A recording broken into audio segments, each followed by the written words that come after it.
The day Captain Sarah Martinez became the most expensive target in protest history was the same day she turned a group of anti-military activists into reluctant patriots and taught them the true cost of interfering with national security. Dawn breaks gray and smoky over the Colorado mountains as Captain Sarah Martinez conducts her final pre-departure inspection of the six-vehicle military convoy assembled in the motor pool at Fort Carson.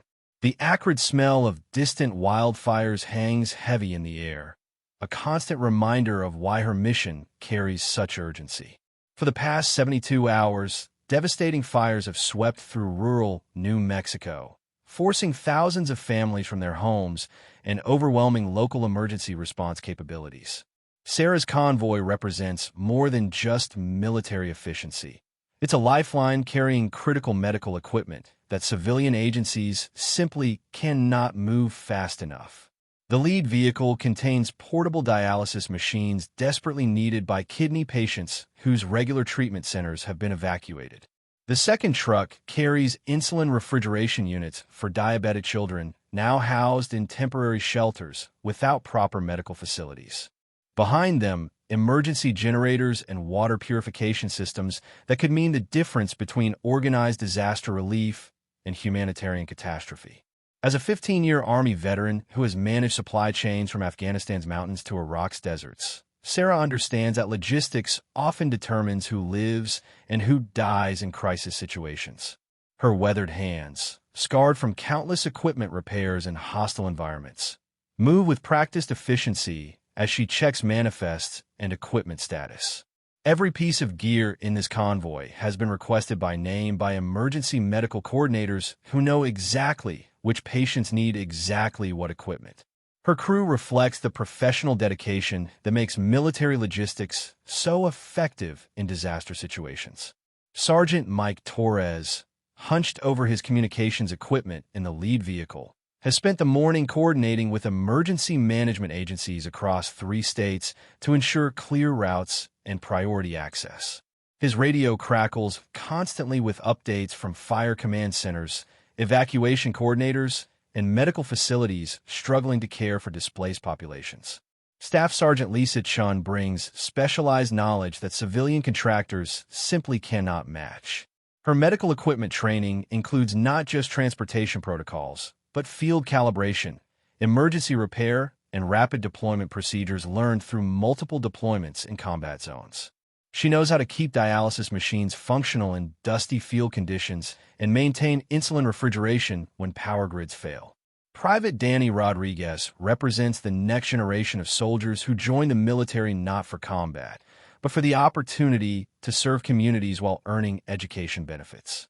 The recent high school graduate plans to use his Army medical training and GI Bill benefits to become a paramedic, viewing this disaster response mission as exactly the kind of meaningful service that attracted him to military life. The convoy's route should be straightforward. Interstate 25, south through Colorado Springs, then west through the college town of Boulder Creek before connecting to highways leading to the New Mexico disaster zone. Under normal circumstances, the journey would take 8 hours, putting critical medical equipment in the hands of emergency responders by mid-afternoon. But normal circumstances don't account for Boulder Creek's unique political climate. The college town has become a focal point for anti-military activism, with local groups arguing that federal disaster response represents dangerous militarization of civilian emergencies. The Peace Valley Coalition, led by graduate student Emma Richardson and Professor Marcus Webb, has spent months organizing opposition to any military involvement in disaster relief operations. Emma Richardson, a 24-year-old environmental activism major, views every military operation through the lens of her graduate thesis on civilian resistance to military-industrial complex expansion. Her academic theories about democratic institutions being threatened by military presence have convinced her that even humanitarian missions represent steps toward fascism. She's organized dozens of fellow students around the principle that civilian agencies should handle all emergency response without military interference. Professor Marcus Webb provides the intellectual framework for their opposition, teaching courses on American imperialism that treat any military operation as inherently suspect. His academic credentials give weight to arguments that military disaster response represents a dangerous precedent that threatens democratic civilian control. Webb has convinced his students that allowing military convoys to pass unchallenged normalizes military presence in civilian areas. The coalition has planned their protest with academic precision, studying successful road blockades from environmental and social justice movements. They've identified Highway 287 through Boulder Creek as a strategic choke point where a relatively small group of determined activists can force military convoys to take lengthy alternate routes through mountain roads that add hours to any journey. What the protesters fail to understand, or deliberately ignore, is the human cost to their political theater. The dialysis machines in Sarah's convoy are needed by specific patients whose kidney function is failing without regular treatment. The insulin refrigeration units are required by diabetic children whose blood sugar levels become life-threatening without proper medication storage. The emergency generators will power field hospitals treating elderly evacuees suffering from smoke inhalation and heat-related illnesses. Every hour of delay created by the protest increases the risk of preventable deaths among the most vulnerable disaster victims. The protesters' abstract theories about military expansion ignore the concrete reality that military logistics capabilities often provide the only way to move life-saving equipment quickly over long distances during major emergencies. Sarah receives the first reports of protest activity as her convoy completes final preparations. Local law enforcement warns that Highway 287 is blocked by demonstrators who have positioned themselves across the roadway with concrete barriers and human chains. The protesters have timed their action to coincide with shift changes at local police departments, ensuring that insufficient officers are available for immediate crowd control. The tactical sophistication of the protest reveals months of planning designed specifically to interfere with military operations. The activists have studied emergency response protocols, identified critical transportation routes, and positioned their blockade to maximize disruption while minimizing their own legal exposure, or so they believe. As Sarah's convoy begins moving toward what should be a routine transit through Boulder Creek, none of the participants, neither the professional soldiers focused on their humanitarian mission nor the idealistic activists convinced of their moral superiority, realize they're about to collide in a confrontation that will destroy lives, careers, and assumptions about the relationship between political activism and federal law. The stage is set for a battle between those who serve and those who obstruct, between life-saving mission and political theater, between professional duty and ideological extremism. In Boulder Creek, the abstract theories of graduate school activism are about to meet the unforgiving reality of federal law enforcement, and only one side will emerge victorious from the wreckage. The Peace Valley Coalition protest begins at dawn with careful coordination that reveals months of planning behind what the activists present as spontaneous resistance to military occupation. Emma Richardson stands at the center of Highway 287, her environmental activism textbooks forgotten in her dorm room, as she directs the positioning of concrete barriers and human chains designed to create an impenetrable blockade. At 24, Emma has transformed from an idealistic undergraduate into a graduate student convinced that every military operation represents a step toward fascism. Her thesis on civilian resistance to military-industrial complex expansion has become more than academic theory. It's a personal crusade that consumes her thoughts and drives her actions.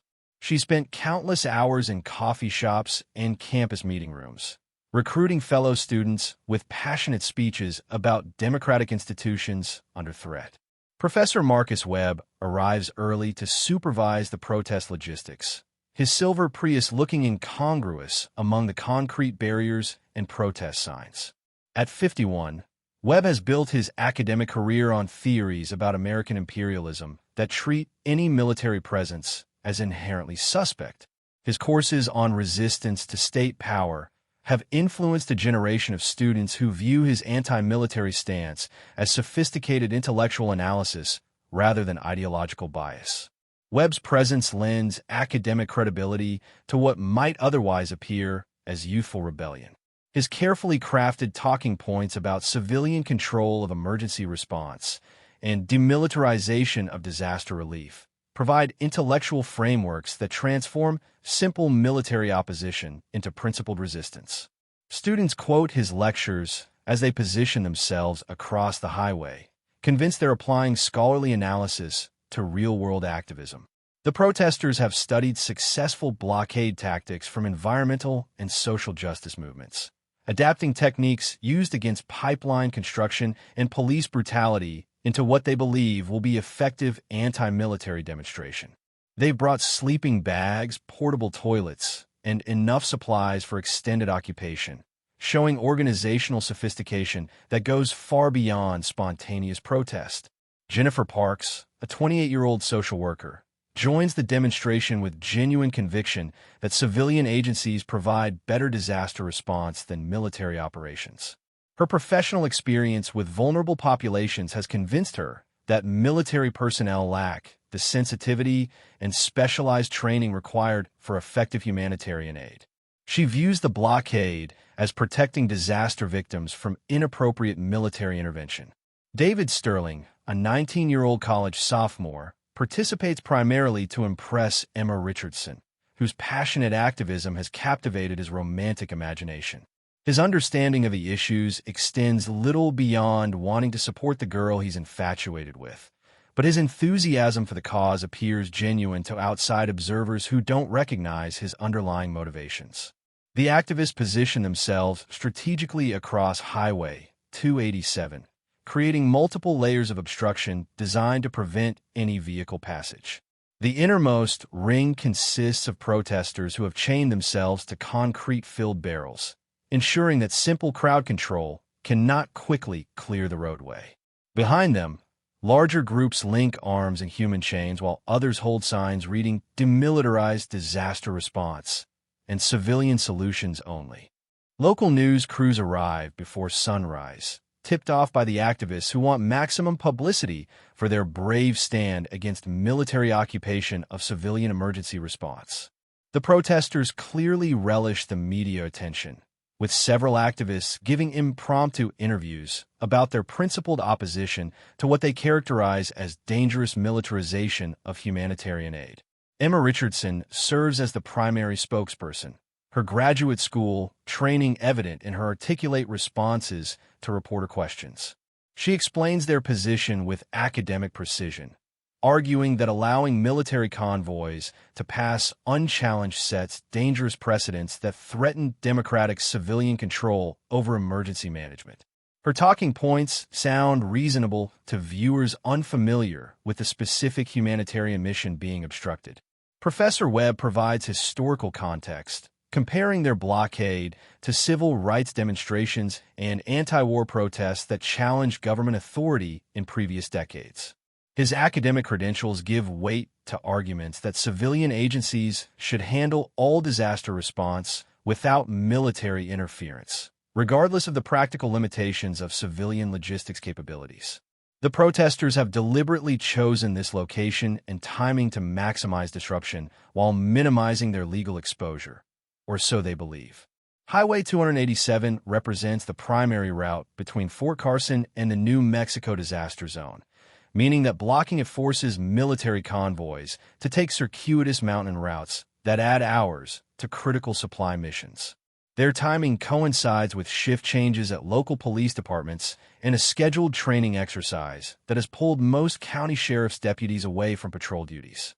The activists have researched law enforcement schedules to ensure that insufficient officers are available for immediate crowd control, giving their blockade time to establish itself before authorities can respond effectively. What the protesters fail to understand is the nature of the cargo they're preventing from reaching its destination. Their abstract theories about military expansion ignore the concrete reality that specific patients require specific medical equipment within specific time frames. The dialysis machines, insulin refrigeration units, and emergency generators in Sarah's convoy aren't symbols of military power. They're life-saving equipment requested by name by emergency medical coordinators. The activists' social media posts reveal their excitement about successfully implementing classroom theories in real-world situations. Emma live streams portions of the demonstration, providing running commentary about their successful resistance to military occupation, while remaining oblivious to the human cost of their political theater. As morning progresses, the protesters settle into their positions with the satisfaction of activists who believe they've struck a meaningful blow against militarism. They share homemade breakfast items, lead group chants, and pose for photographs that they immediately upload to social media platforms where their supporters express admiration for their courage and commitment. The demonstration attracts additional participants as word spreads through campus networks and local activist groups. Students arrive with backpacks full of textbooks, planning to treat the blockade as an extended study session that combines political activism with academic responsibilities. Their casual attitude toward the serious federal implications of their actions reflects a dangerous naivety about the legal consequences of organized interference with federal operations. Professor Webb uses the growing crowd as an opportunity for impromptu lectures about resistance theory and the historical importance of civil disobedience. His students take notes as if attending regular class, unaware that their professor is encouraging participation in federal crimes that could destroy their futures. The protesters remain confident in their legal position, believing that constitutional protections for peaceful assembly will shield them from serious consequences. Their understanding of protest law comes primarily from academic study of historical movements rather than practical knowledge of current federal statutes governing interference with emergency operations. As Sarah's convoy approaches Boulder Creek, the activists prepare for what they expect will be a symbolic confrontation that validates their theories about civilian resistance to military authority. None of them realize they're about to face the unforgiving reality of federal law enforcement and the serious penalties associated with interfering with emergency response operations during declared disasters. When Sarah's convoy first encounters the Boulder Creek blockade at 0800 hours, the collision between professional military duty and academic activism creates an immediate test of competing worldviews that will ultimately destroy one side completely. Sarah's 15 years of military experience managing logistics under pressure meets Emma Richardson's graduate school theories about resisting state power, and the confrontation exposes the dangerous gap between classroom ideology and real-world consequences. Sarah steps out of her lead vehicle wearing desert camouflage utilities that still carry traces of dust from previous deployments, her bearing unmistakably military despite her efforts to approach the protesters diplomatically. At 38, she's old enough to have learned patience from managing complex international supply chains, but young enough to feel genuine frustration when political theater threatens humanitarian missions. Her initial approach reflects military professionalism trained through countless interactions with civilian populations during overseas deployments. Sarah understands that heavy-handed tactics often backfire in politically sensitive situations, so she attempts to engage the protesters as reasonable people who might respond to factual information about the critical medical supplies her convoy carries. "I'm Captain Martinez with the United States Army," she announces, removing her cap in a gesture of respect that costs her nothing but might establish common ground. "We're transporting emergency medical equipment to disaster relief staging areas in New Mexico. I'd appreciate the opportunity to discuss this situation with whoever's in charge here." Emma Richardson approaches with the confidence of someone who believes academic training has prepared her for real-world confrontations. Her environmental activism major has provided theoretical frameworks for resisting state power, but no practical experience with the federal legal implications of organized interference with military operations during declared emergencies. "I'm Emma Richardson, coordinator for the Peace Valley Coalition," she responds, her voice carrying the practiced authority of someone accustomed to leading campus demonstrations. "We're here to prevent the dangerous militarization of civilian disaster response. Your convoy represents exactly the kind of inappropriate military involvement that threatens democratic institutions." Sarah's response demonstrates the patient professionalism that has made her effective in complex civilian-military coordination situations. She pulls out a detailed manifest showing the specific medical equipment her convoy carries, pointing to line items that include portable dialysis machines, insulin refrigeration units, and emergency generators desperately needed by evacuation centers. "Ma'am, I understand your concerns about military involvement in civilian affairs," Sarah says, maintaining respectful tone despite growing urgency about the delays being created. "But this isn't a military operation in the sense you're thinking. We're transporting medical equipment that civilian agencies don't have the logistics capability to move quickly enough. There are kidney patients who need these dialysis machines today, diabetic children who require insulin refrigeration, elderly evacuees who need breathing apparatus for smoke inhalation treatment." Emma's response reveals the ideological rigidity that has overtaken the protest movement, transforming legitimate concerns about civilian-military relations into dangerous absolutism that ignores humanitarian consequences. Her graduate school training has convinced her that any compromise with military authority represents betrayal of democratic principles. "That's exactly the kind of emotional manipulation designed to make us abandon our principles," Emma declares, her voice rising to carry to other protesters and nearby news cameras. Military forces use humanitarian justifications for all kinds of inappropriate interventions.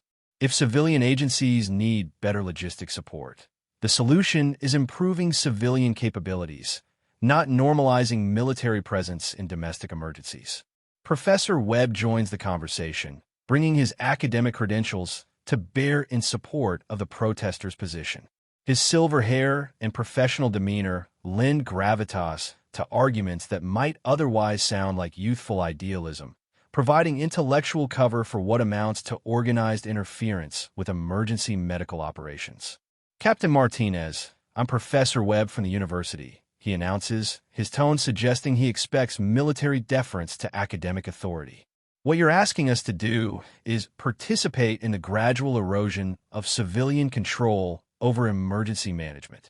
Every time we allow military forces to bypass normal civilian oversight, we set precedents that can be exploited by future administrations with less benign intentions." Webb's academic framework treats Sarah's humanitarian mission as part of a broader pattern of military expansion into civilian affairs, ignoring the immediate reality that specific patients require specific medical equipment within specific time frames. His theoretical analysis sounds sophisticated to his students, but completely misses the practical urgency of the situation. Sarah's growing frustration reflects her professional understanding of how emergency response actually works, compared to the protesters' theoretical knowledge based on classroom study rather than real-world experience. She's coordinated with federal emergency management agency officials, state emergency management agencies, and local civilian authorities throughout her career, understanding the critical role that military logistics plays in situations that exceed civilian capabilities. "Professor, with respect, I think there's a misunderstanding about how federal emergency response operates," Sarah responds, maintaining diplomatic tone while internally calculating the cost of every minute of delay. Military support for civilian emergency management is coordinated through established legal frameworks that include extensive civilian oversight. We're not operating independently. We're responding to specific requests from civilian emergency management officials who lack the organic capability to move this equipment quickly enough. The conversation attracts growing attention from news crews and social media live streamers who recognize the dramatic potential of military personnel confronting peace activists. The optics favor the protesters initially, with uniformed soldiers appearing to pressure college students engaged in peaceful demonstration, though viewers unfamiliar with the details don't understand the humanitarian cargo being delayed. Staff Sergeant Chun radios from a medical equipment vehicle with increasingly urgent updates about time-sensitive cargo that's being compromised by the extended delay. Some of the medical equipment requires environmental controls that are being pushed beyond acceptable parameters, while other systems need calibration procedures that must be completed within specific time frames. Sergeant Torres monitors emergency radio channels, picking up increasingly desperate communications from evacuation centers reporting medical emergencies that could be addressed with the equipment in their convoy. His professional composure begins showing strain as he hears requests for exactly the type of medical support they're carrying but cannot deliver. The protesters interpret Sarah's growing urgency as evidence that their tactics are working, not recognizing that they're actually preventing emergency medical care from reaching vulnerable populations. Their success in delaying the convoy feels like victory over military authority, though the real victory belongs to ideology over humanity. Local residents begin arriving as word spreads about the blockade, with some supporting the anti-military demonstration, while others express growing anger about the traffic disruption and delayed emergency supplies. The community starts dividing along ideological lines that reflect broader national debates about military roles in civilian society. As the standoff extends past the first hour, Sarah realizes that the protesters have no intention of allowing passage regardless of the humanitarian consequences. Their political agenda has become more important than the lives being affected, forcing her to consider federal options that will transform this confrontation from local traffic disruption into a serious criminal matter with life-changing consequences for everyone involved. Unknown to the protesters celebrating their successful blockade of military vehicles, Sarah has been methodically documenting every aspect of their interference with federal emergency operations, transforming what the activists believe is protected political speech into evidence for serious federal criminal charges. As a logistics officer with legal training earned through military education programs, she understands the severe federal implications of organized obstruction of government vehicles engaged in emergency response during declared disasters. Sarah's documentation process reflects professional military training in evidence collection and legal compliance developed through deployments where interaction with civilian populations required careful attention to rules of engagement and legal protocols. Her digital camera captures not just the physical blockade, but specific individuals who can be identified as organizers, coordinators, and active participants in the criminal conspiracy. While Emma Richardson livestreams the confrontation for social media, believing she's generating sympathetic coverage for their anti-military demonstration, she's actually creating permanent evidence of criminal intent and organized interference with federal operations. Her proud commentary about successfully preventing military occupation will later serve as prosecution evidence of willful obstruction. Professor Webb's academic confidence leads him to make detailed statements to news reporters about their planning process, coordination methods, and explicit intention to prevent military convoy passage regardless of the claimed humanitarian mission. His scholarly analysis of their protest strategy inadvertently provides prosecutors with clear evidence of premeditation and criminal conspiracy. Sarah quietly coordinates with her commanding officer at Fort Carson and base legal affairs personnel, who explain the serious federal implications of the situation. The convoy's mission falls under federal emergency response authorities established after September 11th to protect disaster relief operations from terrorist interference, with severe penalties for any organized obstruction. The protesters' assumption that they're engaging in traditional civil disobedience protected by constitutional rights reveals dangerous ignorance about federal statutes governing interference with emergency operations. Their undergraduate and graduate courses in protest movements focused on historical examples without addressing current federal laws specifically designed to prevent exactly this type of organized interference.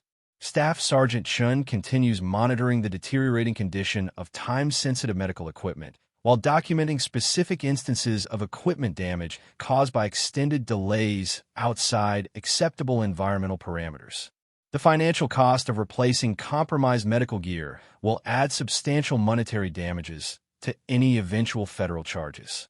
Sergeant Torres intercepts radio communications from evacuation centers reporting specific medical emergencies that could be addressed with equipment from their convoy, creating additional evidence that the protesters' actions are directly endangering public safety during declared emergency operations. The legal framework surrounding their situation becomes clearer as Sarah consults with military legal experts via encrypted communications. Federal law provides severe penalties for interfering with military operations during declared emergencies, particularly when the obstruction endangers public safety or prevents delivery of critical medical supplies to disaster victims. Emma Richardson's confidence in constitutional protections reflects undergraduate-level understanding of protest law that doesn't account for federal emergency response statutes passed in response to post-9/11 security concerns. Her environmental activism courses emphasize successful historical protests without examining how federal law has evolved to address organized interference with government emergency operations. Professor Webb's academic analysis treats their blockade as traditional civil disobedience comparable to civil rights demonstrations, ignoring fundamental legal differences between protesting social policies and physically preventing federal emergency response during declared disasters. His scholarly expertise in historical protest movements doesn't extend to current federal criminal law. The protesters' social media documentation of their planning process, coordination methods, and explicit goals provides federal investigators with comprehensive evidence of criminal conspiracy. Their pride in organizing successful interference with military operations creates permanent records that will later be used to prosecute them for federal crimes. Local law enforcement warnings about potential federal charges are dismissed by the activists as intimidation tactics designed to suppress legitimate protest, demonstrating their failure to understand the serious legal distinction between constitutionally protected speech and criminal interference with federal emergency operations. Jennifer Parks, the social worker who joined the protest with genuine belief in civilian-only disaster response, begins questioning the wisdom of their tactics as she learns more about the specific medical equipment being delayed. Her professional experience with vulnerable populations makes her increasingly uncomfortable with preventing emergency medical supplies from reaching disaster victims. David Sterling's romantic motivation for participating in the blockade blinds him to the serious legal implications of organized federal crimes. His focus on impressing Emma Richardson prevents him from recognizing that their successful protest is actually criminal conspiracy that could destroy his future educational and career prospects. The protesters' celebration of their tactical success in blocking military vehicles reflects their misunderstanding of both the humanitarian mission they're obstructing and the federal legal consequences they're creating for themselves. Their academic theories about resisting state power didn't prepare them for the reality of federal criminal prosecution. Sarah receives confirmation that alternate routes have been eliminated by wildfire activity, making the Boulder Creek blockade a complete obstacle to delivering critical medical equipment. The protesters have effectively trapped life-saving supplies, while evacuation centers report increasing numbers of patients requiring the delayed medical care. The federal legal machinery begins moving as Sarah formally requests federal law enforcement assistance in removing organized criminal interference with emergency response operations. Her request triggers protocols designed to protect disaster relief efforts from terrorist or criminal obstruction, elevating the situation from local protest to federal criminal investigation. Military legal advisors explain that the protesters face potential charges including conspiracy to obstruct federal operations, interference with emergency response, and endangering public safety during declared emergencies. The organized nature of their blockade and documented planning process transforms individual participation into conspiracy charges with mandatory minimum sentences. Professor Webb's statements to media about their determination to prevent military operations, regardless of claimed emergencies, provide clear evidence of criminal intent that eliminates any possibility of claiming the obstruction was accidental or spontaneous. His academic pride in their organizational success becomes prosecution evidence of deliberate criminal conspiracy. The protesters remain confident in their legal position, believing that constitutional protections for peaceful assembly shield them from serious consequences. Their undergraduate understanding of protest rights doesn't account for federal statutes specifically designed to prevent organized interference with emergency response operations during declared disasters. As afternoon approaches evening, Sarah makes the decision that will transform this confrontation from temporary traffic disruption into life-changing legal catastrophe for every protester involved. Her formal request for federal law enforcement intervention begins the process that will result in federal conspiracy charges, mandatory minimum sentences, and permanent criminal records that will destroy the activists' educational and career prospects. The protesters' confidence in their moral and legal position is about to collide with the unforgiving reality of federal criminal law and the serious penalties associated with organized interference with military emergency response operations during declared national emergencies. The arrival of federal agents transforms the protest from a local demonstration into a serious criminal investigation. FBI Special Agent Maria Santos leads a team specializing in domestic terrorism and federal property crimes, bringing resources and authority that the protesters never anticipated facing. Agent Santos immediately establishes that the convoy's mission falls under federal emergency response statutes, meaning that any interference constitutes a federal crime with mandatory minimum sentences. The protesters' assumption that they would face only local misdemeanor charges proves catastrophically wrong. The federal agents begin documenting the organized nature of the blockade, treating it as a criminal conspiracy rather than spontaneous protest. They photograph the concrete barriers, interview participants about their planning process, and collect social media evidence showing premeditation and coordination. Emma Richardson's confidence evaporates when Agent Santos explains that federal obstruction charges carry sentences of up to 20 years in prison, especially when the obstruction endangers public safety during emergency operations. The graduate student who thought she was engaging in heroic activism realizes she may have destroyed her future.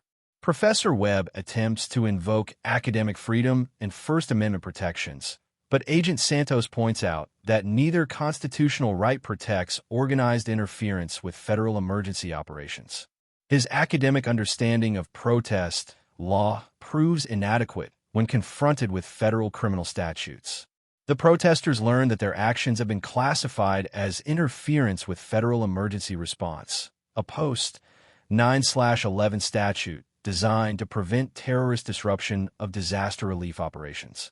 The law's broad language encompasses exactly the type of organized blockade they've created.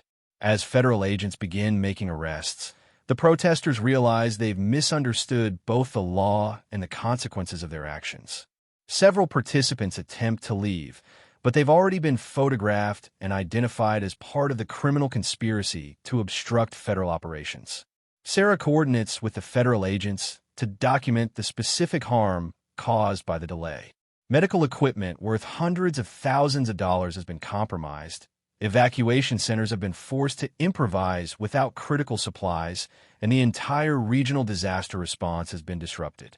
The legal charges being prepared include conspiracy to obstruct federal operations, interference with emergency response, and destruction of federal property, since the delayed medical equipment has been damaged by improper storage conditions during the extended blockade.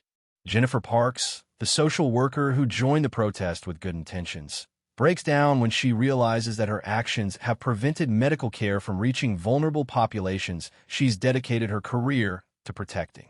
Her idealism collides with the reality of unintended consequences.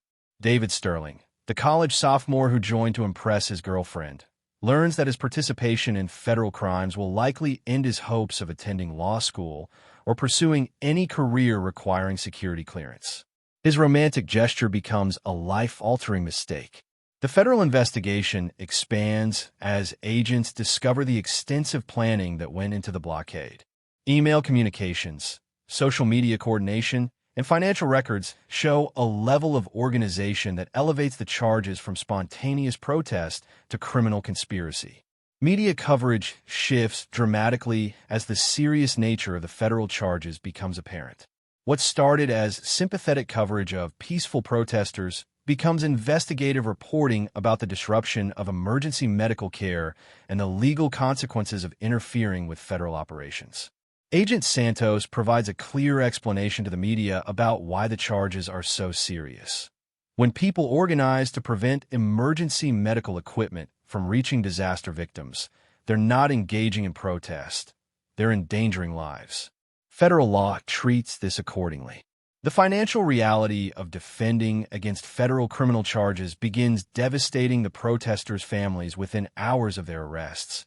As federal public defenders explain, that conspiracy charges require extensive legal representation that could cost hundreds of thousands of dollars. Money that graduate students and college professors simply don't have available for mounting adequate defenses against serious federal prosecution.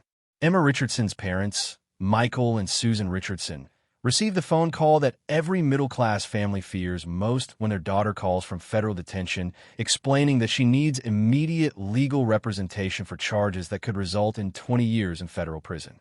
The high school teachers from suburban Ohio discover that their modest savings and retirement accounts won't begin to cover the legal fees required for federal conspiracy defense.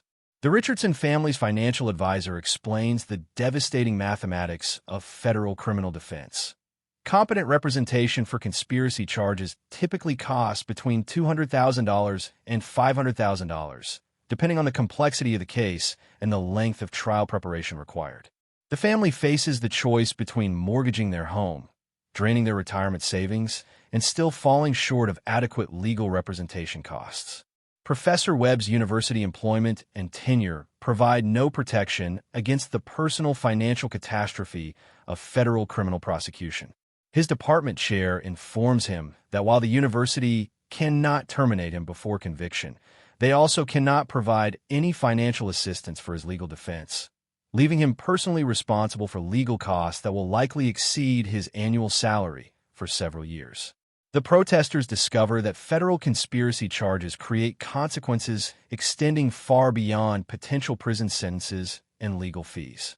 Felony convictions prevent federal student aid eligibility, disqualify them from most professional licensing requirements, and eliminate employment opportunities in education, healthcare, social work, and any fields requiring background checks or security clearances.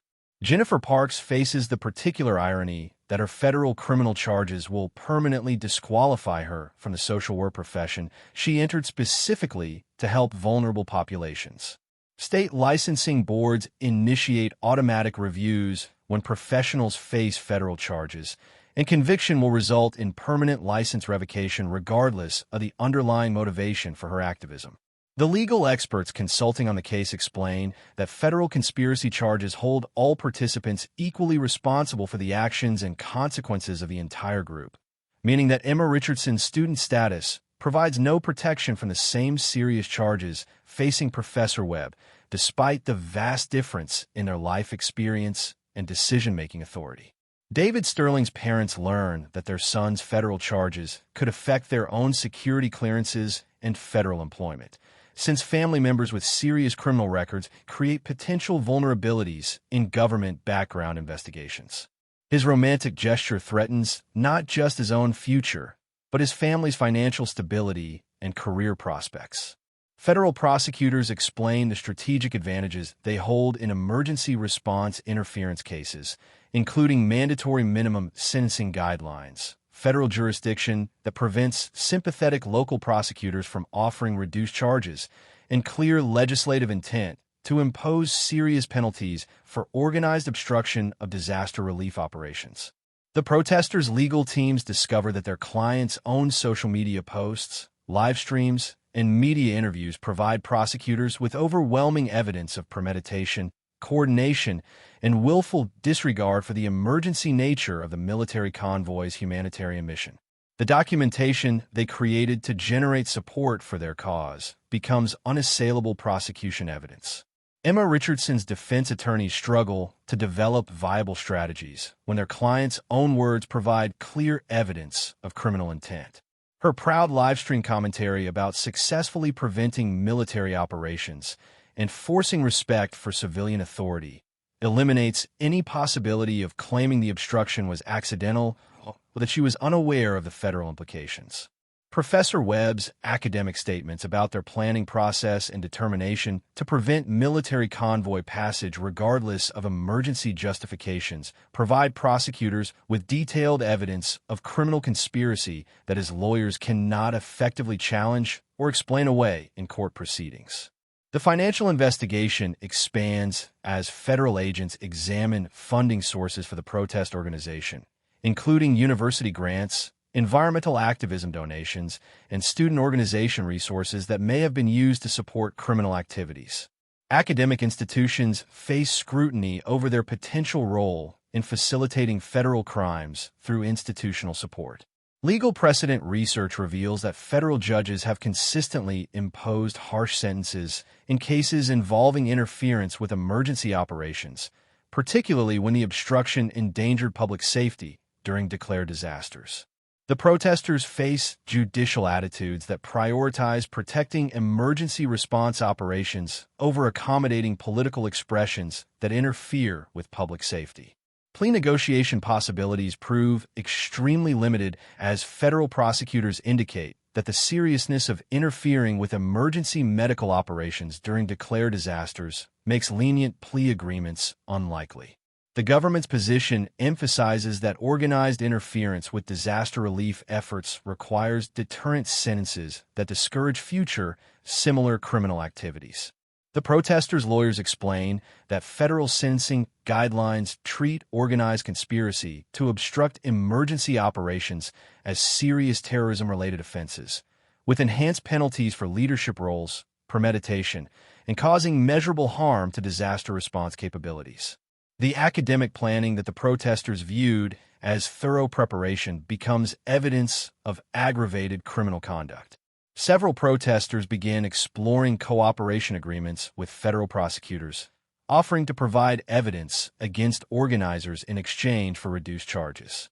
The solidarity that held the protest movement together crumbles under pressure of federal prosecution as individual survival instincts override group loyalty and shared political commitments.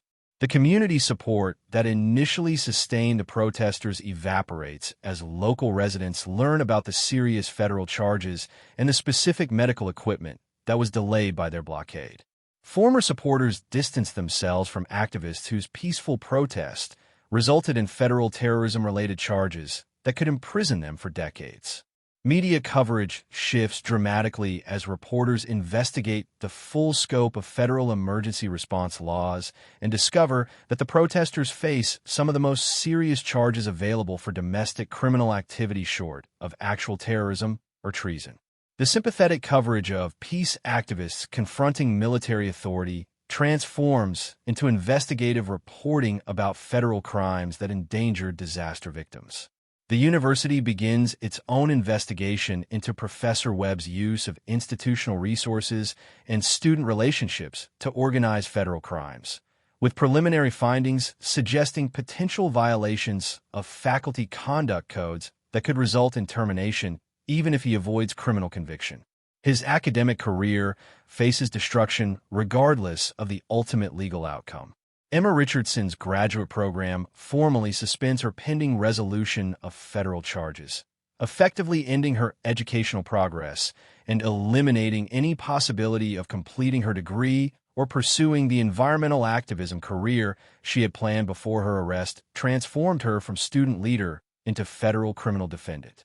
The expanding investigation reveals additional potential charges as federal agents discover evidence of obstruction of justice, including attempts to delete social media posts and emails related to planning the blockade after the arrest began.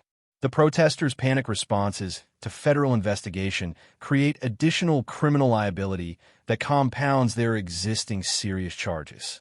As the full scope of their legal catastrophe becomes apparent, the protesters face the devastating realization that their academic theories about civil disobedience and constitutional right provided no preparation for the reality of federal criminal prosecution under statutes specifically designed to prevent organized interference with emergency response operations during declared national emergencies. The Boulder Creek community splits dramatically as residents learn about the federal charges against the protesters. Local businesses that initially supported the peace activists distance themselves when they understand the serious nature of interfering with emergency medical supplies. Maria Gonzalez, whose elderly father required dialysis equipment that was delayed by the blockade, becomes the face of the victims affected by the protesters' actions. Her tearful interviews about her father's suffering create powerful counter-narratives to the activists' political justifications. Local veterans organizations organize counter-protests supporting the military convoy and condemning the activists' interference with humanitarian operations. Their demonstrations draw larger crowds than the original anti-military protest, showing community sentiment shifting against the activists. The university faces pressure from alumni, donors, and state legislators who question why their tax dollars support professors who organize federal crimes. Professor Webb's department receives hundreds of complaints demanding his immediate termination, regardless of the legal outcome. Parents of other students express concern about their children being exposed to professors who encourage illegal activities that result in federal criminal charges. Enrollment inquiries drop as the university's reputation suffers from association with the federal conspiracy case. Local emergency responders, including firefighters and paramedics, publicly condemn the protesters for interfering with disaster relief operations. Their statements carry particular weight because they work daily with the military personnel the activists targeted. Sarah receives overwhelming community support as local residents learn about the medical supplies that were delayed and the patients who suffered as a result. Her professional handling of an impossible situation earns respect from people who initially viewed the military presence skeptically. The evacuation centers receive media attention as reporters document the specific medical equipment that was delayed and interview patients who were affected. These stories put human faces on the consequences of the protesters' actions. Sheriff Rodriguez explains to media how the protest complicated emergency response operations throughout the region. Other emergency vehicles were delayed by the traffic backup, affecting multiple ongoing disaster response operations beyond just the military convoy. Local businesses report financial losses from the traffic disruptions and associated negative publicity. Restaurant owners, gas station operators, and small retailers who depend on highway traffic describe how the blockade hurt their economic recovery from the wildfire impacts.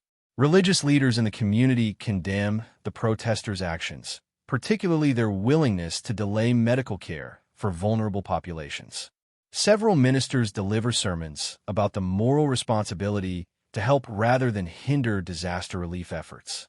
The College Environmental Club distances itself from Emma Richardson and Professor Webb, issuing statements supporting environmental activism while condemning interference with emergency medical operations. Student organizations across campus face pressure to denounce the criminal actions. Community forums become heated debates about the difference between legitimate protest and criminal interference with public safety. Longtime residents express frustration that outside activists brought federal law enforcement scrutiny to their town. The broader activism community begins questioning whether the Boulder Creek blockade represents effective protest strategy or counterproductive extremism that damages the environmental movement's credibility and effectiveness. The federal trial preparation phase exposes the overwhelming strength of the government's case against the protesters, as federal prosecutors present evidence so comprehensive and damning that even experienced federal defense attorneys acknowledge their clients face almost certain conviction on the most serious charges available for domestic criminal activity short of actual terrorism or treason. Assisting United States Attorney Robert Chun leads the prosecution team with methodical precision that reflects 15 years of experience prosecuting organized crime, domestic terrorism, and federal conspiracy cases. His reputation for thorough preparation and aggressive pursuit of maximum sentences makes him particularly dangerous for defendants who committed crimes that endangered public safety during declared emergencies. The prosecution's evidence presentation during pretrial hearings reveals the devastating scope of documentation collected against the protesters, including hundreds of social media posts showing premeditation, recorded phone conversations revealing conspiracy planning, email communications demonstrating coordination, and financial records proving organized funding for criminal activities. Prosecutor Chin's opening statement to the media establishes the government's framework for treating the Boulder Creek blockade as serious federal crime rather than political expression. When individuals organize to prevent emergency medical equipment from reaching disaster victims during declared emergencies, they cross the line from protected speech into criminal conspiracy that endangers public safety. The prosecution presents expert testimony from emergency management professionals, military logistics specialists, and medical personnel who explain the critical importance of rapid equipment deployment during disaster response operations. Their testimony establishes that the protesters' actions created measurable harm to specific patients requiring emergency medical care. Dr. Michael Harrison, Chief of Emergency Medicine at the New Mexico Regional Medical Center, provides particularly devastating testimony about the specific patients who suffered preventable complications due to delayed medical equipment. His clinical descriptions of kidney failure, diabetic emergencies, and respiratory distress create clear causal connections between the protesters' criminal interference and human suffering. The dialysis machines in that convoy were specifically requested for patients whose kidney function was failing without regular treatment, Dr. Harrison explains to the court. Each hour of delay increased the risk of irreversible organ damage or death. These weren't abstract political issues. They were specific people whose lives depended on that medical equipment. Federal emergency management expert Patricia Williams testifies about the broader impact of the blockade on regional disaster response coordination, explaining how interference with one convoy created cascading delays throughout the entire emergency management system. Her testimony establishes that the protesters' actions disrupted far more than just the single military convoy. The prosecution's technical evidence includes GPS tracking data showing the convoy's route, radio communications revealing the urgency of medical equipment delivery, and detailed inventories of specific medical devices that were delayed. This documentation eliminates any possibility of claiming the obstruction was minimal or that the protesters were unaware of the emergency nature of the mission. Emma Richardson's defense team struggles desperately to counter the government's evidence, particularly their clients' own documented statements expressing intent to prevent military operations regardless of emergency justifications. Her social media posts and live-stream commentary provide prosecutors with clear evidence of criminal intent that defense attorneys cannot effectively challenge. Defense attorney Sarah Martinez attempts to argue that Emma was a naive student following her professor's guidance. But the prosecution counters with evidence showing Emma's leadership role in organizing the blockade, her coordination of logistics, and her explicit statements taking responsibility for the criminal conspiracy. Professor Webb's legal team faces even greater challenges as they attempt to invoke academic freedom protections that federal prosecutors argue don't apply to organized criminal conspiracies that endanger public safety. His recorded statements to media provide overwhelming evidence of criminal intent and leadership in federal crimes.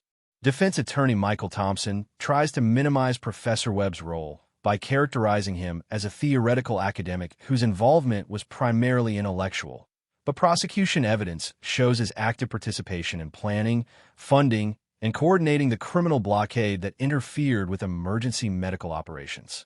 The federal judge presiding over the case, the Honorable Patricia Rodriguez, indicates during pretrial hearings that this case will establish important precedents about the boundaries between constitutional protest rights and federal crimes that endanger public safety during declared emergencies. Her comments suggest serious sentences are likely for convicted defendants.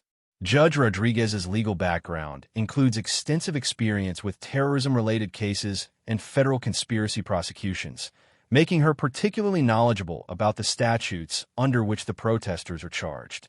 Her reputation for imposing harsh sentences in cases involving public safety creates additional challenges for defense teams. Pretrial publicity becomes overwhelming as national media outlets cover the case as a test of whether organized protest movements can interfere with federal emergency operations without facing serious criminal consequences. The coverage generally favors the prosecution's position that emergency response operations require protection from political interference. The prosecution reveals during discovery that several protesters attempted to destroy evidence after their arrests, including deleting social media posts, emails, and text messages related to planning the blockade. These obstruction of justice charges add years to potential sentences and demonstrate consciousness of guilt that undermines any claims of innocent intent.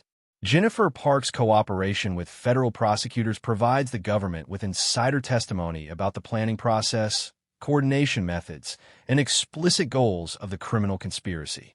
Her detailed knowledge of internal discussions eliminates defense claims that the obstruction was spontaneous or that participants were unaware of the illegal nature of their actions.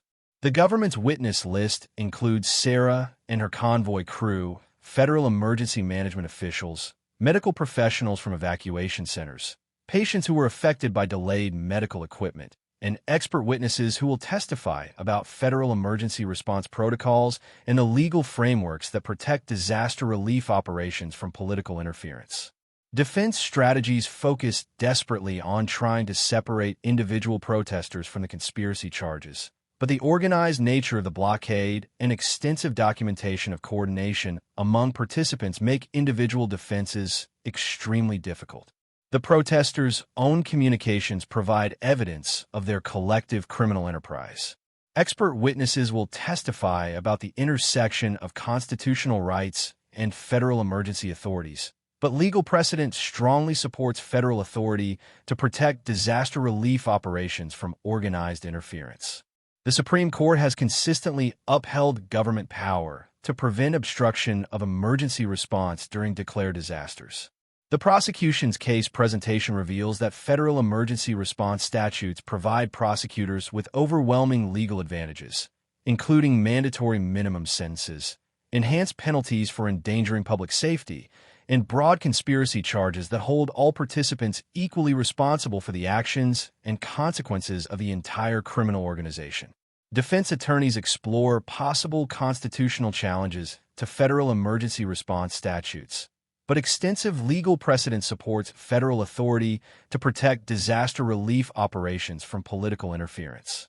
Previous court decisions have consistently rejected First Amendment challenges to prosecutions for organized obstruction of emergency operations.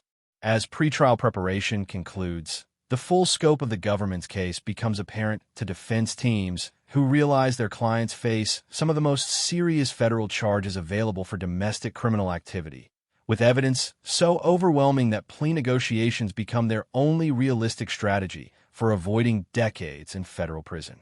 The federal trial concludes with overwhelming guilty verdicts on all major charges against the protest organizers, as the jury deliberates for less than 4 hours before finding Professor Webb, Emma Richardson, and their co-conspirators guilty of organized interference with federal emergency operations, crimes that carry mandatory minimum sentences designed to deter future political interference with disaster relief efforts. United States District Judge Patricia Rodriguez delivers sentences that send shockwaves through activist communities nationwide when she imposes 15 years in federal prison for Professor Webb and 12 years for Emma Richardson, with both defendants also facing massive financial restitution requirements that will bankrupt their families for decades to come. Judge Rodriguez's sentencing statement establishes legal precedent that will influence similar cases throughout the federal court system. The defendants organized a criminal conspiracy that prevented emergency medical equipment from reaching disaster victims during a declared emergency. Their political motivations do not excuse or mitigate the serious federal crimes they committed or the harm they caused to vulnerable populations. Professor Webb's sentence reflects enhanced penalties for his leadership role in the criminal conspiracy, his abuse of academic authority to recruit student participants, and his explicit statements demonstrating intent to obstruct federal emergency operations regardless of humanitarian consequences. His academic career ends in federal prison as other universities blacklist him from future employment. Emma Richardson's 12-year sentence destroys her educational and career prospects completely, as federal felony convictions prevent her from receiving student aid, pursuing graduate degrees, or working in environmental fields that require clean background checks. Her activism transforms her from promising student into federal prisoner with a permanently destroyed future. The financial restitution orders require the convicted protesters to pay $847,000 collectively to cover costs of damaged medical equipment. Additional federal resources deployed to address their criminal interference and measurable harm to regional disaster response operations. The restitution amounts exceed the defendant's ability to pay even if they work full-time for decades after their release. Jennifer Parks received a reduced sentence of 5 years in federal prison after providing substantial cooperation with prosecutors. But her social work license is permanently revoked, ending her ability to work in the profession she entered specifically to help vulnerable populations. Her cooperation with federal authorities destroys her relationships with other activists while failing to save her career. David Sterling's 7-year federal sentence serves as a cautionary tale about the consequences of joining organized criminal activities without understanding their legal implications.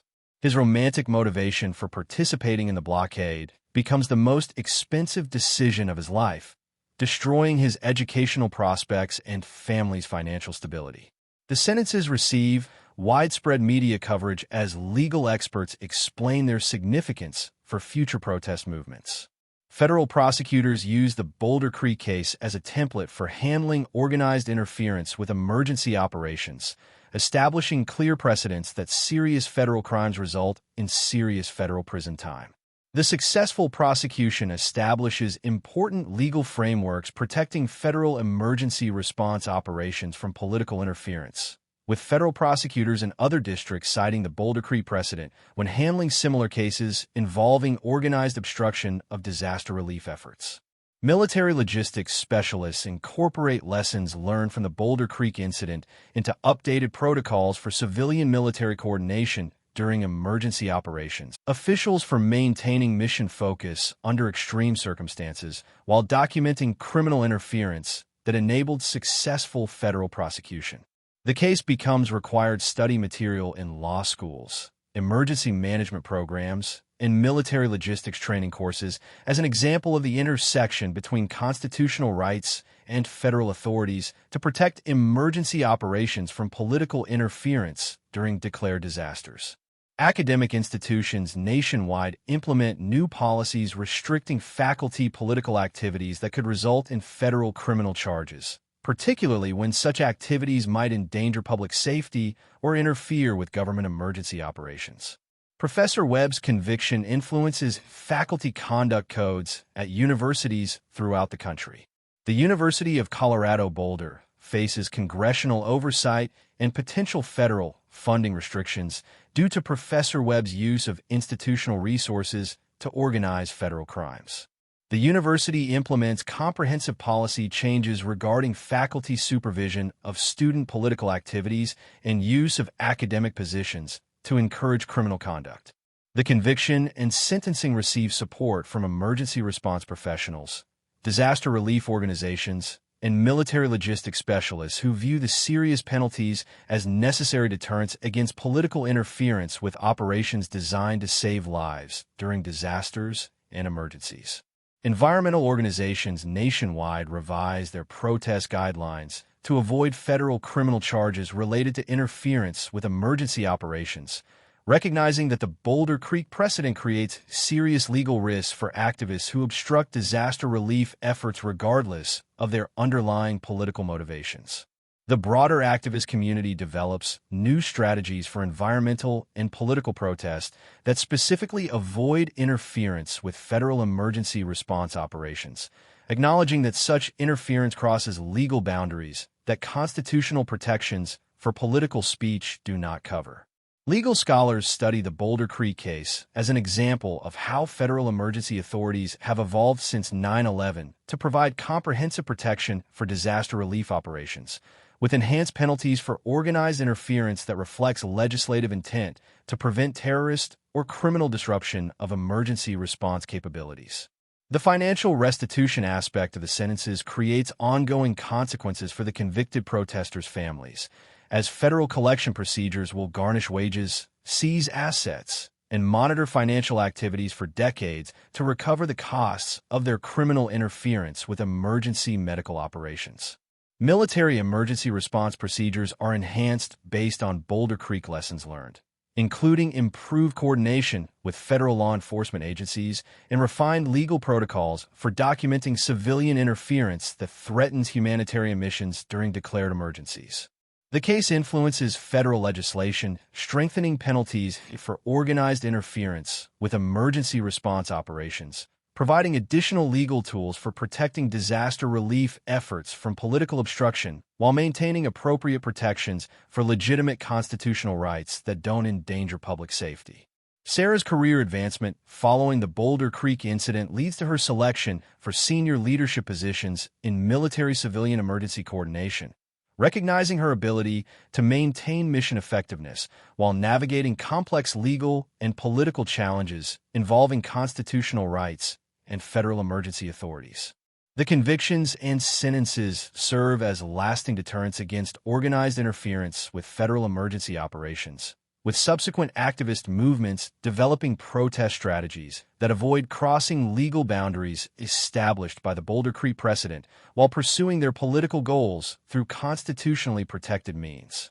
The case's influence on federal emergency response policy, legal precedent, and activist strategy ensures that lessons learned from the Boulder Creek incident continue protecting future disaster relief operations from political interference while respecting legitimate constitutional rights within appropriate legal frameworks that prioritize public safety during declared emergencies. 6 months after the convictions that sent shockwaves through activist communities nationwide, the broader consequences of the Boulder Creek incident continue reshaping how protest movements approach federal operations and emergency response situations, with environmental and peace organizations implementing comprehensive policy changes to avoid the legal catastrophe that destroyed the lives of Professor Webb, Emma Richardson, and their co-conspirators. Environmental organizations from the Sierra Club to Greenpeace have revised their protest guidelines to include specific prohibitions against interfering with federal emergency response operations, recognizing that the Boulder Creek precedent creates serious legal risks for activists who obstruct disaster relief efforts regardless of their underlying political motivations or claimed humanitarian concerns. The National Environmental Law Center publishes detailed guidance for activist organizations about the legal boundaries established by the Boulder Creek case, explaining how federal emergency response statutes create criminal liability that constitutional protections for political speech do not cover when organized interference endangers public safety during declared disasters. Peace Valley Coalition, the organization that planned the original blockade, dissolves completely as remaining members face civil lawsuits from disaster victims and their families seeking damages for preventable medical complications caused by delayed emergency equipment. The organization's assets are seized to pay court-ordered restitution to victims harmed by their criminal interference. The University of Colorado Boulder conducts comprehensive review of faculty political activities following Professor Webb's conviction and imprisonment, implementing new policies that prevent professors from encouraging student participation in activities that could result in federal criminal charges. The university faces ongoing congressional oversight and potential federal funding restrictions. Academic institutions nationwide adopt similar policies, restricting faculty political activities after the Boulder Creek case demonstrates how professors can face federal prison sentences for organizing criminal interference with government operations. Faculty unions initially oppose the restrictions, but ultimately support them when legal experts explain the serious federal implications. Emma Richardson serves her federal sentence while her former graduate school classmates complete their degrees and begin environmental careers that her criminal conviction has made permanently impossible for her to pursue.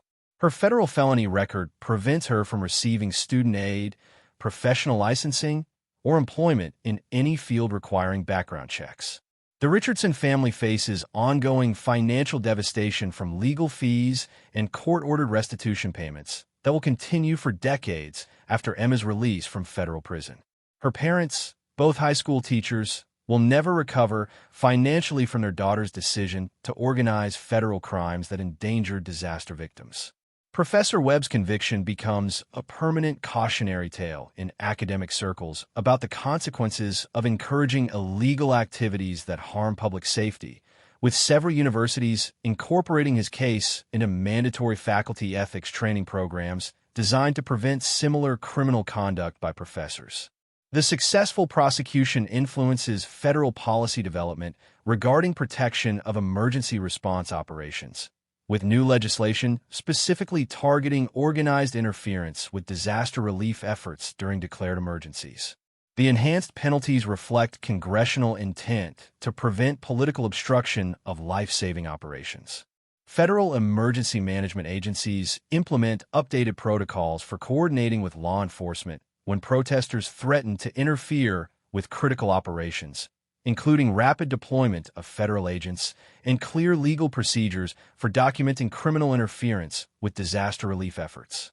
Legal scholars study the Boulder Creek case extensively as an example of how federal emergency authorities have evolved to provide comprehensive protection for disaster relief operations, with enhanced penalties for organized interference reflecting post-9/11 legislative intent to prevent terrorist or criminal disruption of emergency response capabilities. The conviction and sentencing influence federal judicial attitudes toward organized interference with emergency operations, with judges in similar cases citing the Boulder Creek precedent when imposing sentences designed to deter future political interference with disaster relief efforts that endanger vulnerable populations. Jennifer Parks serves her federal sentence, while former social work colleagues distance themselves from her criminal conviction that ended her ability to work in the profession she entered specifically to help vulnerable populations. Her ironic transformation from social worker to federal prisoner illustrates unintended consequences of political extremism. David Sterling's family continues suffering financial hardship from legal fees and his inability to contribute to household income while serving his federal sentence, demonstrating how individual participation in organized criminal activities can destroy entire family financial stability and future prospects through federal prosecution. The damaged medical equipment is eventually replaced at significant cost to taxpayers, with federal agencies implementing enhanced security protocols to prevent similar interference with critical emergency supplies during future disaster response operations. The replacement costs contribute to the massive restitution orders that will bankrupt the convicted protesters' families. Emergency response professionals throughout the country receive enhanced training on recognizing and responding to organized interference with federal operations, including rapid coordination with federal law enforcement agencies when political activists threaten to obstruct critical disaster relief missions. Military logistics specialists develop comprehensive protocols for civilian coordination that anticipate potential political interference and provide clear legal frameworks for maintaining mission effectiveness when activists attempt to obstruct humanitarian operations during declared emergencies. The Boulder Creek incident becomes standard case study material in emergency management programs nationwide, teaching future emergency response professionals about legal protections available for critical disaster relief operations and proper procedures for documenting criminal interference with life-saving missions. State and local emergency response agencies update their protocols to ensure rapid federal support coordination when activists threaten to interfere with disaster relief operations, implementing clear procedures for requesting federal law enforcement assistance when political interference endangers public safety. The case influences state and local emergency response planning throughout the country, with many jurisdictions updating their protocols to ensure rapid federal assistance when local resources prove inadequate for disaster response needs while maintaining legal protections against political interference with critical operations. Academic institutions face increased legislative scrutiny over faculty political activities, with state lawmakers and federal oversight agencies monitoring whether taxpayer-funded universities are supporting criminal activities that endanger public safety through professors who encourage illegal interference with government emergency operations. The university's reputation suffers lasting damage from association with Professor Webb's criminal conviction, with prospective students and faculty expressing concern about institutional culture that allowed professors to organize federal crimes using academic resources and student relationships for criminal conspiracy purposes. Legal education institutions incorporate the Boulder Creek case into curriculum as an example of how constitutional rights have boundaries when they conflict with federal emergency authorities designed to protect public safety during declared disasters, teaching future lawyers about the intersection of political speech and criminal law.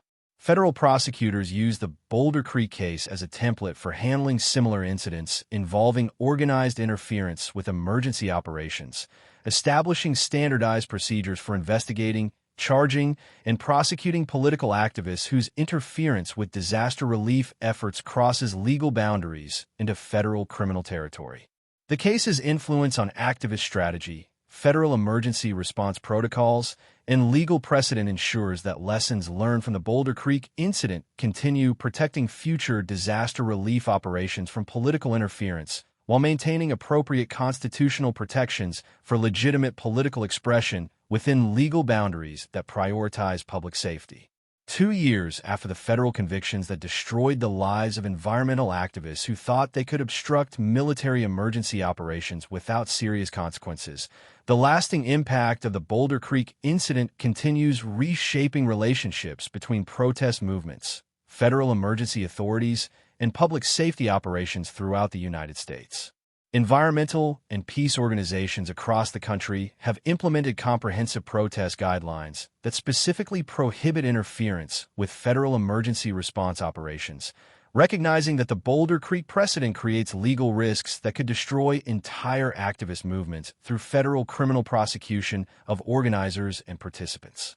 The Sierra Club, Greenpeace, and other major environmental organizations publish joint statements acknowledging that legitimate environmental activism must respect emergency response operations designed to save lives during disasters, marking a significant shift from previous positions that sometimes treated all government operations with blanket suspicion. Legal advocacy organizations develop training programs for activist groups about the boundaries between constitutionally protected political expression and federal crimes that endanger public safety, using the Boulder Creek case as a primary example of how organized interference with emergency operations results in serious federal prison sentences. Emma Richardson's continued imprisonment serves as a permanent reminder within activist communities about the consequences of organizing federal crimes that harm vulnerable populations, while her former classmates complete graduate degrees and begin environmental careers that her criminal conviction has made forever impossible for her to pursue. The environmental movement's approach to military involvement in civilian emergencies undergoes a fundamental transformation as activists recognize that disaster response often requires military logistics capabilities that civilian agencies cannot match, particularly for rapid deployment of heavy medical equipment and supplies over long distances. Professor Webb's imprisonment destroys his academic influence completely, as universities distance themselves from faculty members who organize federal crimes that endanger public safety. His scholarly work on protest movements becomes associated with criminal conduct rather than legitimate academic inquiry, effectively ending his intellectual legacy. The University of Colorado Boulder faces ongoing congressional oversight and federal funding restrictions related to Professor Webb's criminal conviction, with legislators demanding accountability for how taxpayer-funded institutions prevent faculty from using academic positions to organize federal crimes that harm disaster victims. Academic freedom advocates struggle to balance protection for legitimate scholarly inquiry with prevention of criminal conduct by professors who abuse their institutional authority to organize federal crimes. The Boulder Creek case creates new boundaries for faculty political activities that many academics view as necessary but restrictive. Federal emergency management agencies report significantly improved coordination with local authorities and activist organizations following implementation of Boulder Creek protocols, which provide clear legal frameworks for protecting disaster relief operations while respecting legitimate constitutional rights within appropriate boundaries. Sarah's promotion to lieutenant colonel reflects her successful handling of the Boulder Creek crisis and her subsequent leadership in developing military-civilian coordination protocols that prevent political interference with emergency operations while maintaining appropriate relationships with local communities and activist organizations. The new Emergency Response Coordination Program that Sarah leads provides training for military personnel on civilian interaction during domestic operations, emphasizing professional conduct, legal compliance, and effective communication while maintaining mission focus on life-saving operations that serve vulnerable populations. Military logistics capabilities have become more widely accepted by civilian emergency management officials who recognize the unique advantages of military transportation, communications, and organizational resources during large-scale disaster response operations that exceed civilian agency capabilities. Legal precedent from the Boulder Creek case influences federal court decisions in similar cases throughout the country, with judges consistently imposing serious sentences for organized interference with emergency operations while maintaining appropriate protections for legitimate political expression that doesn't endanger public safety. Jennifer Park's permanent exclusion from social work practice illustrates the ironic consequences of political extremism that harms the very populations activists claim to protect, serving as a cautionary tale about unintended consequences of organized interference with emergency operations designed to help vulnerable people. David Sterling's continued imprisonment and his family's ongoing financial devastation demonstrate how individual participation in organized federal crimes can destroy multiple lives beyond just the direct participants, extending consequences to innocent family members who suffer economic hardship and social stigma. The financial restitution orders continue generating ongoing hardship for the convicted protesters' families, as federal collection procedures monitor their financial activities for decades to recover costs associated with their criminal interference with emergency medical operations during declared disasters. Emergency response professionals report increased confidence in federal legal protections for disaster relief operations, knowing that organized interference will result in serious federal prosecution that deters future political obstruction of life-saving missions during critical emergency situations. The Boulder Creek incident influences federal legislation, strengthening penalties for organized interference with emergency response operations, providing additional legal tools for protecting disaster relief efforts from political obstruction while maintaining constitutional protections for legitimate political expression within appropriate legal boundaries. State and local emergency management agencies implement enhanced protocols for requesting federal assistance when disaster response needs exceed local capabilities, including clear procedures for coordinating with federal law enforcement when political activists threaten to interfere with critical emergency operations. Academic institutions nationwide maintain enhanced oversight of faculty political activities, implementing policies designed to prevent professors from using institutional resources and student relationships to organize criminal activities that endanger public safety during emergency situations. The case becomes a permanent fixture in emergency management education, law enforcement training, and military logistics curricula as an example of successful coordination between federal agencies to protect disaster relief operations from organized criminal interference while respecting constitutional rights within appropriate legal frameworks. Legal education institutions use the Boulder Creek case to teach students about the intersection of constitutional rights and federal emergency authorities, demonstrating how political speech protections have boundaries when organized activities endanger public safety during declared emergencies.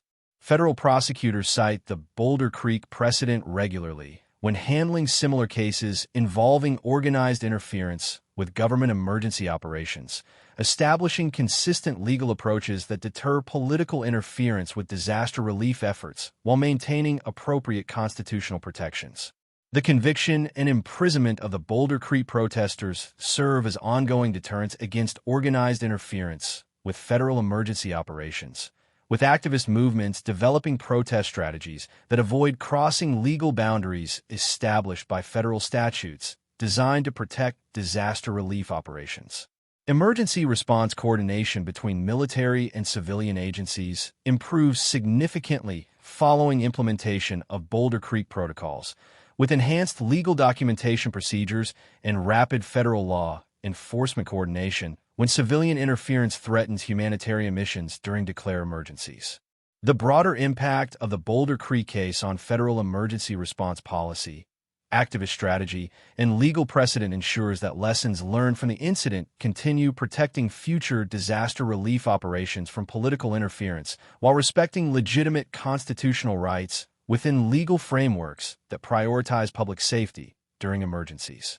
Sarah's career advancement and the successful prosecution of the protesters demonstrate how professional military personnel can effectively navigate complex civilian-military interface challenges while maintaining mission effectiveness and legal compliance that protects both emergency operations and constitutional rights within appropriate boundaries. 5 years after the Boulder Creek incident transformed her from routine logistics officer into national symbol of professional military service under impossible circumstances, Major Sarah Martinez stands before a packed auditorium at the National Defense University, delivering the keynote address for the annual Emergency Response Coordination Conference that has become the premier gathering for civilian military disaster relief professionals. Her promotion to major reflects not only her exemplary handling of the Boulder Creek crisis, but her subsequent leadership in developing comprehensive protocols that have revolutionized how military and civilian agencies coordinate during domestic emergencies while protecting critical operations from political interference that could endanger vulnerable populations. The Emergency Response Coordination Program that Sarah now leads has become the gold standard for military-civilian cooperation during domestic disasters, providing training for thousands of personnel from federal agencies, state emergency management offices, local first responders, and military logistics units who must work together effectively during crisis situations. The Boulder Creek incident taught us that professional competence and legal compliance aren't just military virtues. They're essential tools for protecting the people we serve. Sarah explains to an audience that includes emergency management directors, military officers, federal prosecutors, and academic researchers studying civilian-military relations during domestic operations. Her presentation includes detailed analysis of how proper documentation, professional conduct, and understanding of federal legal frameworks enabled successful prosecution of criminal interference with emergency operations while maintaining appropriate respect for constitutional rights and legitimate civilian oversight of military activities. The program Sarah developed provides comprehensive training that has been adopted by military commands throughout the United States, teaching personnel how to navigate complex civilian-military interface challenges while maintaining mission effectiveness and legal compliance that protects both emergency operations and constitutional rights within appropriate boundaries. Emma Richardson, now 31 years old, sits in federal prison serving the 8th year of her 12-year sentence. Her environmental activism career permanently destroyed by criminal convictions that prevent her from pursuing any professional opportunities in the fields she once hoped to influence through her graduate studies and political activism. Her former classmates have completed advanced degrees, begun successful careers in environmental science and policy, and started families while she remains incarcerated for federal crimes that she once believed represented heroic resistance to military authority, but which actually constituted serious criminal interference with emergency medical operations. The environmental movement has fundamentally changed its approach to military involvement in civilian emergencies, recognizing that disaster response often requires military logistics capabilities that civilian agencies cannot match, particularly for rapid deployment of medical equipment and supplies during large-scale emergency situations that exceed local response capabilities. Professor Webb, now 58 years old, serves his 13th year in federal prison while his former academic colleagues distance themselves completely from his criminal conviction and the scholarly work that became associated with organized interference with emergency operations rather than legitimate academic inquiry into protest movements and civil disobedience. His textbooks on political resistance and civil disobedience have been removed from university curricula nationwide, replaced by case studies that include the Boulder Creek incident as an example of how political activism can cross legal boundaries into federal criminal territory when it endangers public safety during declared emergencies. The University of Colorado Boulder has implemented comprehensive faculty oversight programs that serve as models for academic institutions throughout the country, preventing professors from using institutional resources and student relationships to organize criminal activities while maintaining appropriate protections for legitimate academic freedom and scholarly inquiry. Jennifer Parks completes her 5th year in federal prison, while her former social work colleagues advance their careers helping vulnerable populations. The same type of work that her criminal conviction has made permanently impossible for her to pursue after her release from federal custody. Her case becomes standard curriculum in social work education programs as an example of how good intentions and professional dedication can be undermined by political extremism that actually harms the vulnerable populations that social workers are trained to protect and serve. David Sterling, now 26 years old, serves his final year in federal prison while his former college classmates complete graduate degrees, begin professional careers, and start families that his criminal conviction has made difficult for him to achieve due to employment restrictions and ongoing financial obligations from court-ordered restitution payments. His romantic motivation for joining the Boulder Creek blockade serves as a permanent cautionary tale in college orientation programs about how peer pressure and romantic relationships can lead to participation in criminal activities with life-destroying consequences that extend far beyond the immediate participants. The financial restitution orders continue generating ongoing economic hardship for all the convicted protesters' families, as federal collection procedures monitor their financial activities and garnish wages to recover the $847,000 in damages caused by their criminal interference with emergency medical operations during declared disasters. Emergency response agencies throughout the United States report dramatically improved coordination and effectiveness following implementation of Boulder Creek protocols, which provide clear legal frameworks for protecting disaster relief operations while maintaining appropriate civilian oversight and constitutional protections for legitimate political expression. Military logistics capabilities have become widely integrated into civilian emergency management planning, with state and local agencies recognizing the unique advantages of military transportation, communications, and organizational resources during large-scale disasters that exceed civilian agency capabilities and require rapid deployment of specialized equipment. Federal emergency management officials credit the Boulder Creek precedent with deterring organized interference with disaster relief operations as activist movements develop protest strategies that avoid crossing legal boundaries established by federal statutes designed to protect emergency response from political obstruction that could endanger public safety. The case continues influencing federal legislation and court decisions related to emergency response protection, with lawmakers and judges recognizing the importance of maintaining clear legal boundaries between legitimate political expression and criminal interference with operations designed to save lives during disasters and emergencies.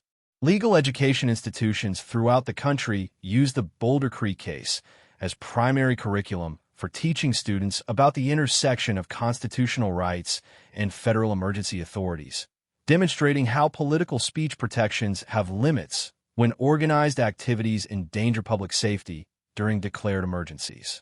Sarah's keynote address concludes with recognition that the Boulder Creek incident, despite its tragic origins in criminal interference with emergency medical operations, ultimately strengthened the legal and operational frameworks that protect disaster relief efforts while respecting constitutional rights within appropriate boundaries. The protesters thought they were fighting against military authority, Sarah tells her audience, but they were actually fighting against the people we serve, disaster victims who needed emergency medical care. Our job as emergency response professionals is to ensure that never happens again. The standing ovation that follows reflects recognition from emergency management professionals, military personnel, federal prosecutors, and academic researchers that the Boulder Creek incident created lasting improvements in how civilian and military agencies coordinate to protect vulnerable populations during disasters while maintaining appropriate constitutional protections. As Sarah steps down from the podium, she carries with her the knowledge that her professional handling of an impossible situation 5 years earlier continues, protecting emergency response operations throughout the United States, ensuring that political interference never again prevents life-saving medical equipment from reaching disaster victims who depend on rapid, professional, and legally protected emergency response capabilities.